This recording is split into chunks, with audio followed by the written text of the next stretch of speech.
So we move over to our main event. Perfect. Let's move on. And if you listen to the Conman Thompson podcast, man, he has a lot of them, doesn't he? He sure does. Yes. And now his recent treasure, one of the greatest audio performances he's ever done. And it's on Westwood One. It's called Arn. Have you heard this? Arn? Fucking bullshit! Have you heard this yet? Man.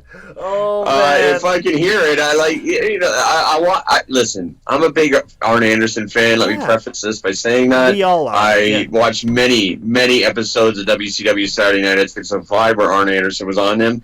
And I would love to hear Arn, except I have to crank my volume just to hear one word of the podcast, and I just can't take it anymore. It's like annoying. Like get him off the lap mic and get him a real microphone, or speak up or something, because I just can't hear what he's saying. And for Conman to be giving this to us 1,000 podcasts a week, and the one that I want to hear, I can't even hear. What the hell's going on? Well, he's an audio genius, all right? Don't question him, all right? He's had podcasts with his father-in-law, Jim Ross, the great Bruce Pritchard, okay? He has a lot of experience, so... Tony Schiavone, Eric Bischoff. I'm sure the list goes on and on and on. Getting into this, that he is going to be top-notch. He knows exactly what he wants to ask. He's going to get the best out of Arn. Now, this is about, the 12th, 13th episode they've done.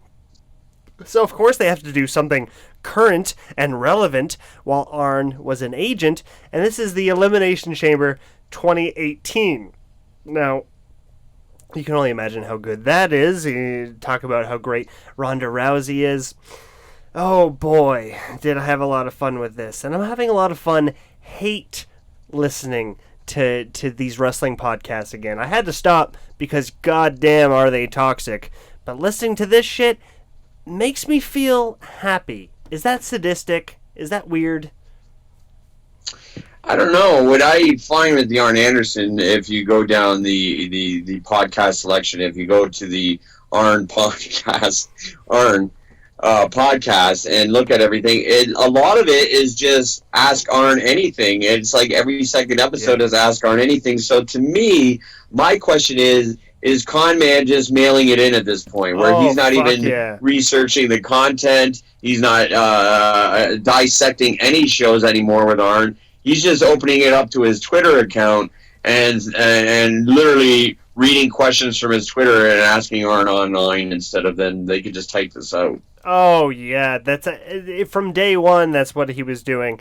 And in this episode, particularly, it took him 7 minutes to plug the upcoming fucking AEW show, which Arn is just making guest appearances on, just supporting Cody, getting drunk at, doing just very small spots that he doesn't have to remember, not doing much. Takes him 7 minutes to plug this fucking show, and Conman can't get out of his car salesman pitch.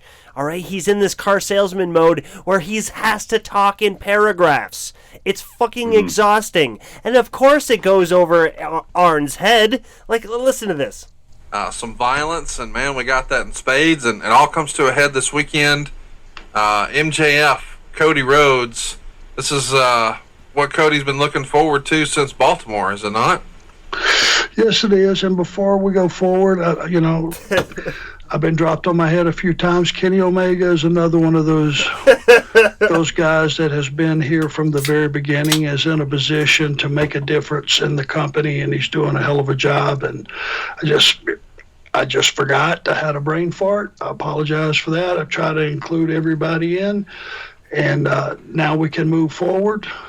Repeat that question, please, sir. Well, we're just talking this weekend. Oh, God. That's 4 minutes in. And again, I can barely hear the man. Again, this. We have to come up with, we have to bring back 1-800-NEED-A-GIMMICK, 1-800-NEED-A-GIMMICK.com, yes. And we have to invent a microphone for the mumbling man. For someone that is a mumbler, that we can dissect exactly what he's saying and get proper audio when we do recordings. That's the original 1-800-NEED-A-GIMMICK.com. you can get mics that'll work for even snoobs like Conman Thompson. The original 1-800-NEED-A-GIMMICK.com. So in that clip, by the way, he only mentions two people. He talks about Cody Rhodes and MJF. And the first response by Arn is he starts talking about Kenny Omega. He's just... Yeah. That's what I mean. It's like, Conman, you think by now, he why does he have to talk like a car salesman? He's shilling out for AEW. He doesn't change depending on his guest, right? He doesn't consider different people taking information differently. He just diarrheas out his notes, and Arn just doesn't have the right ears for this. Like, it's sad. Right. So 7 minutes in, this one I named Conrad Conman. We're gonna call him Conman. Conman Yes. sells exciting events with us. Count the us in this one. All right. Who's got the most moxie? Well, we'll find out this weekend on pay-per-view. Don't forget to see Arn. He's going to be there, of course, seconding the American Nightmare, Cody Rhodes, and we hope you'll check it out and support all of our co-hosts here on the show, because I can't believe it. 60% of my folks are now with AEW. Tony Schiavone and Jim Ross going to be on the call. You're in Cody's corner. It's going to be a big weekend. Order it on pay-per-view right now, and it's sold out. That's your only place to take a look. But it was not sold out. Elimination Chamber 2018. It went down on... See, that was 8 us, by the way. He needs... Of course. So, but by the way, if you didn't catch that, so the most exciting point, the fact that it's Yes. sold out, he buries it at the end, followed by his 8th and then he transitions into the main topic, the one that we're going to spend 50 minutes listening to, admitting that the topic isn't worth listening to. That's it. Oh my god, I don't care! Speaking of not sold out, it's this next topic that I'm about to talk about for the next hour. Like, what is this man thinking? What is going on? Why? Well, this is why the invention of podcasts, I'm going to even credit Conman for a lot of this, because these are the people that couldn't get a job in radio, and he put in and he conned his way into this is how you do it. You just call up the top wrestlers that aren't in the business anymore and put yourself out there as a salesman so that he could sell his mortgages and various other goings on. He's even doing comedy. I would love to see a comedy show with Conman Thompson and a Tony Schiavone or whatever. Like, what can they offer? Well, the only thing he can offer is covering up for Arn, who can't remember much. He Right. really has a bad memory, and the only thing he can Right. cover is with how much of a mark he is. He knows all the wrestlers, where they were, and who was involved. Maybe because he read it right before he did this podcast, but goddamn, this one in particular is just Arn forgets everything. You know, Rhonda and her 3 compatriots who were team partners in MMA, which is one of them is the being featured NXT right now. Shayna Baszler. Absolutely a killer. 2 other young ladies, I can't recall their name, but Absolutely a killer. I can't remember their names, but they're absolutely a killer. That's just, you gotta save your buddy in that case, man. And it's just like, I know the name. Yeah, it's like he's trying to embarrass Arn. That's what he's exactly trying to do, like put himself over so that maybe he gets an office position in AEW. I don't know. Oh, and that's all this fucking episode is. He has amazing athleticism, and he just didn't get the right push. And they're just getting these guys on who they know are vanilla. We'll let our writers take care of them. They write no purpose for them and just depend on their wrestling, but they can't fucking pay attention to the fact that the wrestling doesn't fucking matter. It's all about the entrances and the fucking showdom and the big amount of explosions they get behind them and how much the writers can support their fucking promos and how fun they can be. If Ricochet doesn't get any of that shit, then he's gonna turn into Pretty Ricky. which I guess he is now. Which, sorry, who's the fucking Pretty Rick? Who's the guy in Ontario who's a weird fucking toy collector who's very fucking lethargic looking, has got a terrible body, and he calls himself Pretty Ricky? That guy, yeah. Well, Yeah. Ricochet stole your fucking gimmick, so how does that feel? But what about the dude that was Freddie Mercurio and lost his gimmick to the Oriental? Maybe I shouldn't say Oriental, but I don't know how else. I don't know her name. I'm pulling an Arn Anderson, but lost his gimmick too on AEW. Lost it. See, that's the thing. You have one dimension to your gimmick, and you think that that's enough. That's enough to push me. I'm going to go to the big time. I'm just going to fucking act like Freddie Mercury. That's a great idea. That's the one thing. And I'm going to pat myself on the back for this. The hip star was it was many times imitated, okay? But never fucking duplicated. And that's because... But the problem with a hip star is that you're not in the business anymore because you're not going to allow you in the business. Yeah, exactly. But I'm just saying, people... take little fucking bits, and that's all they stick to. All right, so they have one idea, and they're like, you know what? I'm going to be a masked guy that acts as a video game character, and they fucking ride that out forever. And when that gets tiresome, how can I add on to it next? Well, it depends on what the latest movie I watched was. Exactly. What am I going to do then? And being Freddie Mercury isn't a fucking gimmick, bud. It's a ripoff, all right? Being pretty isn't a gimmick. Pretty and wild doesn't really explain much. What's your gimmick in a sentence? Well, I'm pretty and wild. I'm crazy. Okay. Yeah, it's like, let me watch a little bit of Adrian Adonis, and let me watch a little bit of Rock and Roll Buck Zumhofe, and let me just steal from that, and then there's my gimmick. Yeah, and that's what it is now. You know what I mean? It's that's where we're at now, and let's not have any heat. And if there is heat, and if you comment on anything, let me just block this guy. And then when I do block this guy, let me then go online and put all my screen caps up and say this is why I blocked this guy, because we can do whatever we want. And that's exactly all the training you need, basically. Oh, you can't draw attention to it because that would be more putting him over, right? If anybody wants to know, I blocked this guy because he's an asshole. You can't bring attention to it because then you're under that, right? If you're above him, then you never sell it, right?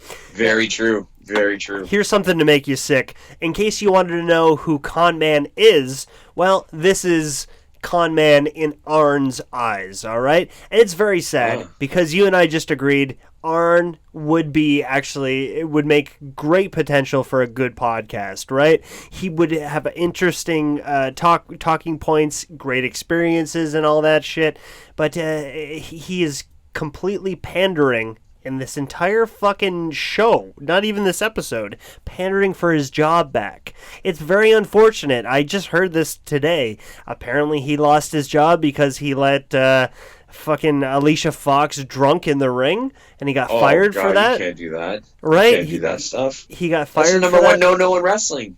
So that's on him that she was drunk? Never mind. That's not what I want to get into. So this entire fucking podcast is based on Arn just being so vanilla and like, you know what, it's the greatest company I ever worked for. Some people didn't respond to it the way we wanted to, but you know what, it was a great choice. I support it. And listen to how he fucking talks about Conman. Conrad, I am honored to be in the presence, at least on the microphone, with not only the hardest working man in showbiz, the hardest working man in any business. Wow. The hardest working man in showbiz, all right? Wow. Not those Fuck fucking... you, Dwayne Johnson. He just threw Dwayne Johnson under the bus. He's not getting his job back once you fucking put Conman over the rock? No way, man. Fucking... Oh, that's good shit. Conman and Corey Graves. So he talks about the juiciest bit of this entire fucking episode, okay? Is Corey Graves and Booker T and how they got in their little squabble about they wanted to fight each other. Booker T wanted to fight Corey Graves because Corey Graves cost Booker his job. apparently, allegedly. And Conman asks Arn. Arn gives a bullshit response, and Conman immediately follows it up with this. And for the amount of editing, you really think they'd edit out a lot, but man, they leave themselves vulnerable. It's bad. Let's talk about Corey Graves for a minute. What's your thoughts on Graves' work as a commentator? I feel like he's a little bit of a throwback, more of a Jesse Ventura style. I enjoy it. I think he's had fun messing with some folks who are critical of his work, or the WWE product, rather, on social media. And I've had the opportunity to hang out with Corey in real life. I think the guy's great, and I enjoy what he does. But so all right. So because you hung out with him and he's a good guy, that makes him good at his job. All right, and the fact that he spent hours in the Performance Center watching tapes of Jesse Ventura and Bobby the Brain Heenan and then just meshing that together, and that's calling it his own, doesn't make him necessarily a good commentator. I don't think he's that great. Nobody does, and that's the thing. I just think that's a guy that watches too much Jesse and too much Bobby, and this is what I'm going to do.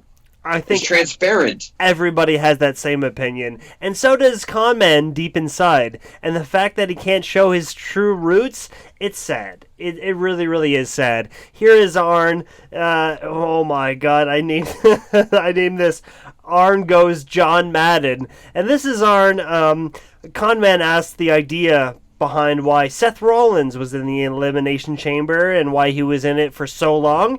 And here's Arn's fucking brilliant response. And that's for sure. But I guess the idea was that Seth could beat X number of opponents leading into the Elimination Chamber, which you had to do to ultimately end up winning that match. Wow. Okay, John Madden. Well, into the Elimination Chamber, which you had to do to ultimately end up winning that match. That's right. So you heard it first, folks. God damn. All right, so I got a couple more clips on the board here. Conman asks why these good guys weren't pushed, and you could tell he really likes Mr. Perfect Jr. and Bo Dallas, or whoever fucking who is Perfect's son again? Axel? The man that they didn't call Henning. Yeah. The man that they didn't use his dad's name. Yeah. Axel Curtis. And this can tell that Arn is totally fed up with this episode. He just wants to go home. He's packing it in. He's giving bullshit answers. So do I. Yeah. We're almost done here. Don't worry. All right. This is Arn Gives Bad Answers, Part 1. And that's for sure. That is for sure. That's not what I wanted to play. Is that the answer? And now we really don't hear from the guys that often. And I think that's probably a shame. They're both good guys, talented performers. They've got the right pedigree. What is it about them that Vince just can't get behind?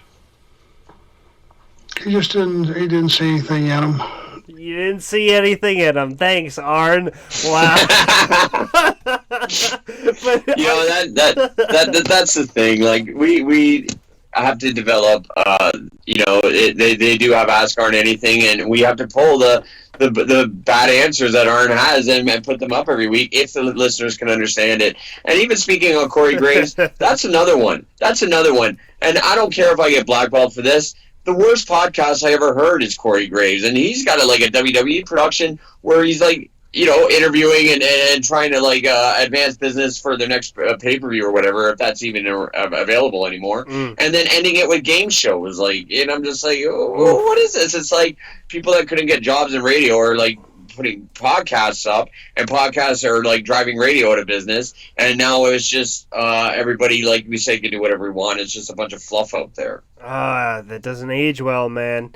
Okay, well, and this is the last one I want to play. Because Conman keeps fucking hanging on. He's like, what was it about them? Because I really like them. Why didn't they get a push? Tell me, please, Arn.